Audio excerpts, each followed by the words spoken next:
سے کروں گا جن کو آف ایئر کیا جاتا رہا، جن کو نوکریوں سے نکلوایا گیا اور جن کو جبری طور پہ لاپتہ کیا گیا۔ اور دیکھیں یہ جو آج کی قومی کانفرنس ہے، میرا خیال ہے کہ یہ وہ پلیٹ فارم ہے جس طرح سے اسد اللہ خان صاحب نے کہا کہ سیاستدانوں کو بھی سچ بولنا چاہیے اور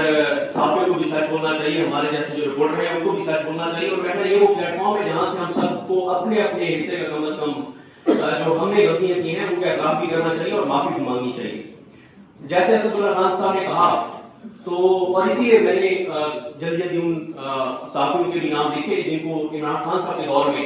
آفیئر کیا گیا ہے، جبری طور پہ گمشدہ کیا گیا، کیونکہ اب اگر ہمیں کسی چیز کی مذمت کرنی ہے کسی پولیٹیکل پارٹی کو تو اس کو اپنے دور کی چیزوں کی بھی مذمت کرنی ہوگی، اور ہم میں سے اگر کسی نے آج بات کرنی ہے، کسی چیز کی مذمت کرنی ہے یا بات کرنی ہے تو اسے اپنے ماضی کے بارے میں بھی اعتراف کرنا ہوگا۔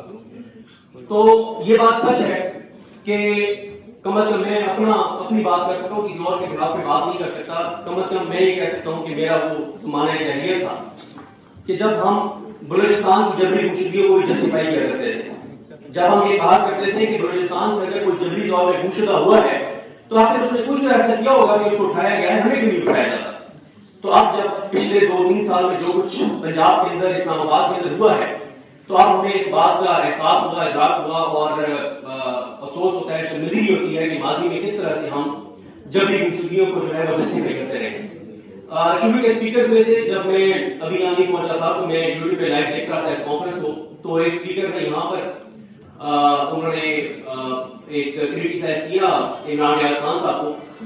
نام کے بغیر شروع کے اسپیکرز میں سے، تو میں ان کو جواب نہیں دوں گا کیونکہ یہاں پہ آج یہ جو کانفرنس ہے قومی کانفرنس ہے اور یہ پرسنل سپورٹ اسٹڈی کرنے کی کانفرنس نہیں ہے، لیکن یہ بھی ہم نے دیکھا کہ عمران ریاض خان صاحب نے فیملی کے ساتھ گئے، جب محرم بلوچ کا یہاں پر دھرنا چل رہا تھا تو انہوں نے فیملی کے ساتھ گئے اور محرم بلوچ سے معافی مانگی کہ ہم ماضی میں جبری گمشدگیوں کو جسٹیفائی کرتے رہے ہیں اور ہم جو بات میں نے کہا کہ ہم کہتے تھے کیا آخر انہوں نے کچھ ایسا کیا ہوگا کہ جس وجہ سے ان کو اٹھایا گیا ہے۔ باقی جو فیک نیوز کی بات ہے، بلکہ میں پہلے جلدی ان کے نام دے دیتا ہوں جن کو آفیئر کیا گیا، سوری اگر کسی کا نام میں مس کر رہا ہوں، جس طرح سے عمران خان صاحب کے دور میں۔ اور دیکھیں میں آپ کو ایک چیز بتاؤں، جب ہم ہر چیز اسٹیبلشمنٹ پہ ڈال دیتے ہیں نا، اسٹیبلشمنٹ یہ کر رہی ہے، تو میں اطہر منالہ صاحب کی بات یاد کر رہا تھا اور اطہر منالہ صاحب کے خلاف میں نے بڑی کمپلینیں کی اور پھر 5-6 بار ان سے جب ملاقات ہوئی، مصطفیٰ نواز کے ساتھ جب ان سے ملاقات ہوئی اطہر منالہ صاحب سے، تو 5-6 بار ان سے معافی بھی مانگی کہ ہم نے آپ کے خلاف بڑی کمپلینیں کی۔ تو میں نے ایک بار انہیں کہا، تو میں نے کہا میں تنقید کو جو ہے وہ کبھی مائنڈ نہیں کرتا، میں نے کہا تنقید اگر جائز ہوتی تو کوئی مسئلہ نہیں تھا، ہم نے تو ناجائز بھی آپ کے خلاف کمپلینس کی، تو وہ ان کا بڑا دل ہے، بڑے جج ہے۔ تو اطہر منالہ صاحب ایک بات کہتے ہوتے تھے کہ ذمہ دار الٹیمیٹلی جو ہے وہ حکومت وقت ہوتی ہے، پولیٹیشین ہوتے ہیں جن کے پاس اقتدار ہوتا ہے۔ یہ بڑا آسان ہے کہ تحریک انصاف بھی آج یہ کہہ دیتی ہے کہ اس وقت ہمارے پاس اختیار نہیں تھا اور جو کر رہی تھی اس وقت اسٹیبلشمنٹ کر رہی تھی، اور اس وقت ان کے اسٹیبلشمنٹ کے جو بڑے تھے وہ اب ریٹائر ہو گئے تو معاملہ ختم ہو گیا، ہمارا کوئی قصور نہیں ہے۔ آج مسلم لیگ نون یہ کہتی ہے، اور آف کیمرہ جب آپ ان سے ملتے ہیں، جب وہ آف دا ریکارڈ بات کرتے ہیں، جب وہ بند کمرے میں بیٹھے ہوتے ہیں، تو وہ کہتے ہیں ہم تو کچھ نہیں کر رہے، جو کر رہے ہیں وہ انٹیلیجنس ایجنسیز کر رہی ہیں یا اسٹیبلشمنٹ کر رہی ہیں۔ تو میرا خیال ہے یہ بھی ایک غلط چیز ہے کہ ہم لوگ بھی اس چیز پہ بات کرتے رہتے ہیں کہ اسٹیبلشمنٹ سارا کچھ کر رہی ہے۔ اسٹیبلشمنٹ کس کے ذریعے سارا کچھ کر رہی ہے؟ حکومتوں کے ذریعے کرتی ہے نا، ان سیاسی جماعتوں کے ذریعے کرتی ہے۔ جب ہم ان سیاسی جماعتوں کو بھی ساتھ رکھیں گے تو ان سیاسی جماعتوں کو اس کی سیاسی قیمت ادا کرنی پڑے گی، ورنہ تو بڑا آسان ہے، کارٹون منڈی کرے گی، جب کوئی صاحب ریٹائر ہو جائیں گے وہ کہتے ہیں کہ فلاں سارا کچھ کر رہا تھا، ہمارا کوئی قصور نہیں ہے۔ تو کوئی بھی پولیٹیکل پارٹی تحریک انصاف کو بھی اپنے دور کا اعتراف بھی کرنا چاہیے، معافی بھی مانگنی چاہیے کہ ہاں ہم اقتدار میں تھے، ہم بے اختیار تھے، لیکن ہمیں بے اختیار نہیں ہونا چاہیے تھا۔ اور آج کی جو حکومت ہے وہ اتنی ہی ذمہ دار ہے جتنی اسٹیبلشمنٹ ذمہ دار ہے، جو کچھ کر رہی ہے کس کے ذریعے کر رہی ہے۔ اسٹیبلشمنٹ نے جو کچھ کیا وہ قاضی پاکستان کے ذریعے کیا، وہ شہباز شریف کے ذریعے کیا، وہ محسن نقوی کے ذریعے کیا، وہ پیپلز پارٹی کے ذریعے کیا، وہ زرداری کے ذریعے کیا، آج بھی ان سب کے ذریعے ہو رہا ہے، آج بھی جوڈیشری کے اندر لوگ بیٹھے کے ذریعے ہو رہے ہیں۔ تو لہٰذا ان کے بھی یہ بھی اتنے ہی ذمہ دار ہیں جتنی کی ذمہ دار اسٹیبلشمنٹ ہے۔ تو عمران خان صاحب کے دور میں حامد ملک صاحب کو آفیئر کیا گیا، نصرت جاوید صاحب کو آفیئر کیا گیا، وکیل جہاں صاحب کو آفیئر کیا گیا، اور اب میں یہ جو بات کر رہا ہوں ابھی پچھلے 2-3 سال میں ہم نے دیکھا سب سے بڑا تو سامنے ہوا جب ارشد شریف صاحب کو شہید کیا گیا، اور یہ ایک میسج تھا کہ اگر آپ پاکستان میں یہ سمجھتے ہیں کہ پاکستان آپ کے لیے محفوظ نہیں ہے اور آپ دنیا میں کہیں بھی جا کر آپ بات کر سکتے ہیں، تو آپ کے پاکستان کی دنیا کی زمین کی تنگ ہے، آپ دنیا میں کہیں بھی جا کر بات کریں گے تو آپ کو بات نہیں کرنے دی جائے گی، اور ارشد شریف صاحب شہید ہوئے۔ عمران یاز خان صاحب جبری طور پہ گمشدہ رہے، ابھی جس طرح سے وہ پاکستان سے باہر گئے وہ پتہ ہی ہے سب کو،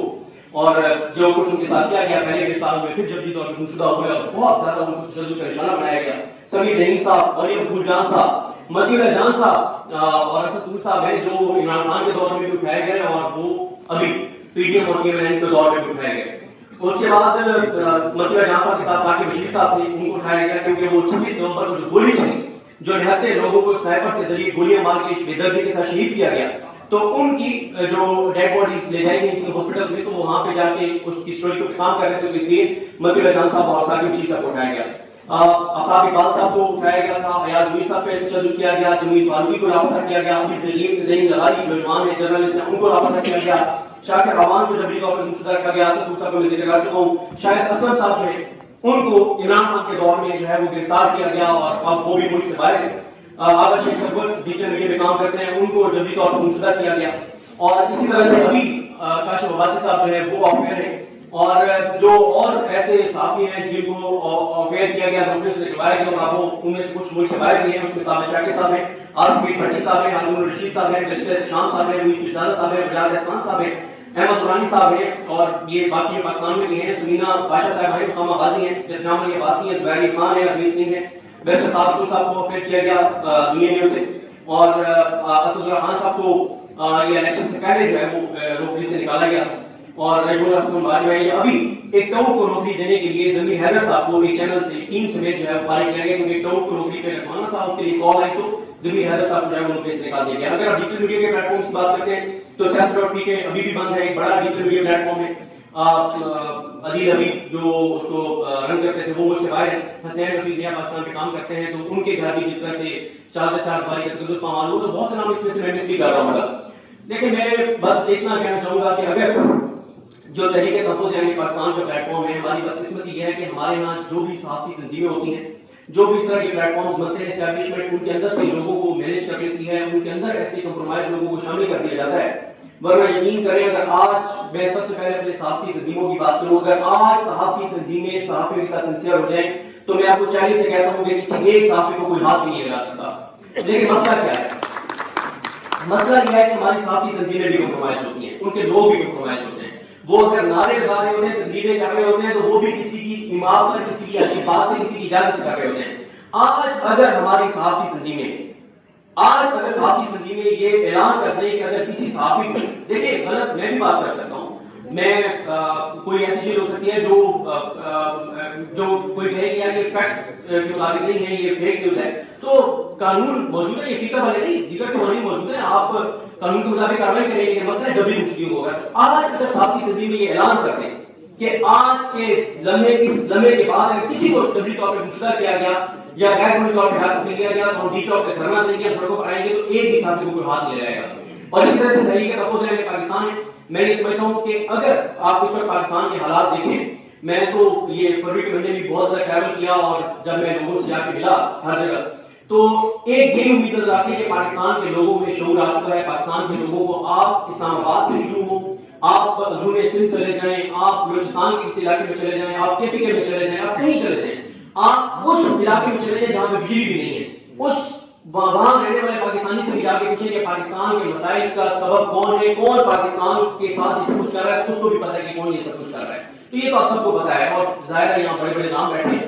محمود خان جلیل صاحب، شاہد عباسی صاحب اور اسد کیسر صاحب. مسئلہ یہ ہے کہ سب کو پتا ہے، بیماری کا بھی پتا ہے اور اس کو ڈائگنوز بھی کر لیا گیا ہے، اس کا علاج بھی پتا ہے. لیکن مسئلہ یہ ہے کہ ہمارے جتنے بھی بڑے پلیٹ فارم بنتے ہیں اس میں سے ہی لوگ ٹوٹ جاتے ہیں، کمپرومائز ہوتے ہیں، وہ اندر سے ہی اداروں سے ملے ہوئے ہوتے ہیں. لیکن میں یہ سمجھتا ہوں کہ اس وقت پاکستان جس جگہ پہ پہنچ گیا ہے، جو حالات ہیں کہ آپ تین ہی راستے ہوتے ہیں نا. ایک یہ ہوتا ہے کہ آپ ووٹ کے ذریعے میں کہا جاتا تھا کہ یہ جو دہشت گرد ہیں، جو بندوق اٹھاتے ہیں، یہ غلط کرتے ہیں، یہ سیاست میں اپنا ایجنڈا بتائیں، ووٹ لیں اور حکومت بنائیں، اور اپنے جو وہ سمجھتے ہیں کہ ہم نے اس طرح سے ملک کو چلائیں. تو آپ نے 8 فروری کو بتا دیا کہ آپ ووٹ کے ذریعے بھی آپ اس ملک میں تبدیلی نہیں لا سکتے جو آپ کو آئین نے اختیار کیا ہے. پھر دوسرا یہ ہوتا ہے کہ آپ کہتے ہیں کہ اچھا میرا مینڈیٹ چوری ہوا ہے یا میرے ساتھ زیادتی ہوئی ہے، میرے ساتھ ناانصافی ہوئی ہے، میں عدالتوں میں کروں گا. تو وہ بھی آپ نے جسٹس جاہیہ خان کو لگا کر اور جس طرح سے 40-45 جج آپ نے بھرتی کیے ہیں. اور میں تو مسلسل یہ حوالہ دے رہا ہوں کہ ہمارے دوست ہیں اسد ملک ڈون سے،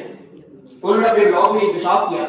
کہ جو سندھ ہائی کورٹ میں جج لگے ہیں ان میں سے ججز سے ان وکیلوں سے جو پروجیکٹ لگایا گیا ہے ان سے کروڑوں روپے پارٹی فنڈ کے نام پہ رشوت لی گئی ہے. اور انہیں کہا گیا گول صاحب انہیں کہا گیا کہ آپ یہ پیسے جو ہمیں دے رہے ہیں یہ تو 5-6 مہینے میں پورے کر دیں گے, آگے کو بھی بچت ہی بچت ہے. جہاں پہ یہ حالات ہوں تو وہاں پہ عدلیہ کا راستہ بھی دروازہ بھی آپ کے لیے بند ہو گیا. تیسرا ہوتا ہے کہ آپ سڑکوں پر آتے ہیں, وہ بھی 26 نومبر کو گولیاں مار کے بتا دیا گیا کہ اب ہم نے پتہ حاصل کر لیا ہے کہ 70 لوگوں کو ہم نے گولیاں ماری کا کوئی نہیں نکلے گا. تو میں سمجھتا ہوں کہ اس وقت تحریک تحفظ یعنی پاکستان جو ہے یہ پلیٹ فارم پاکستان کی بقا کے لیے, سالمیت کے لیے, پاکستان کے فیوچر کے لیے ایک بہت زبردست پلیٹ فارم ہے جس میں صحافی بھی اس میں آ سکتے ہیں, ڈیجیٹل میڈیا والے بھی آ سکتے ہیں, سب آ سکتے ہیں. لیکن مسئلہ یہ ہے کہ اگر تحریک تحفظ یعنی پاکستان کے لوگ